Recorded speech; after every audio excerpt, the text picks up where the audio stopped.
चिकित्सा पई आसीथिला हेले आउ फेरिला नाही। मो पुओ को बळी पकाइतला एससीबी मेडिकल कर्तृपक्ष। परीक्षामूलक भाव ऑपरेशन करी नहीं गले मो पुओर जीवन। एभली संगीन अभियोग आनिछिति खोर्धा जिलार सनातन साहू।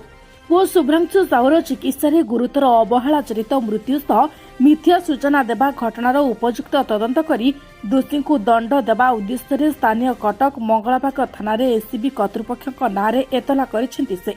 अभियोग अनुसार शुभ्रांशु साहूर गत 9 तारिख में एससीबी प्रथम हाफुलु बोन मैरू ट्रांसप्लांट करा जायतिला। शुभ्रांशुकर सान भाई स्टेम आनी प्रतिरोपण करा जायतिला। एही अस्त्रोपचार पर शुभ्रांशुकर स्वास्थ्यावस्था सुधार आसुथिला। तेबे 18 तारिख में एक खबर तांको सामना को आसीथिला जे शुभ्रांशु गाधुआखरे पड़ जाई हृदघात मृत्यु होईछि। शुभ्रांशु बेड्रु उठी किपरि बाहर को गला एही मृत्यु को नहीं संदेह घेर परिवार। तेबे एही दिगरे पुलिस उच्च स्तरीय तदंत दाबी करछन्ति परिवार लोके। अन्यपटे एही घटना को नहीं एससीबी कर्तृपक्षकर कौनसी प्रतिक्रिया मिली पाने।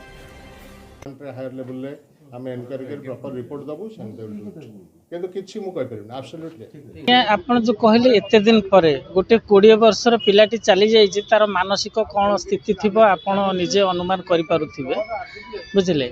आ 9 तारिख रे से तार ब्रोन मैरो ट्रांसपोर्ट हेतला। तार सान भाई ताकू प्लाज्मा देइथिला किंतु कथा हेउची एई जोटा तार 18 तारिख रे डेथ हैला।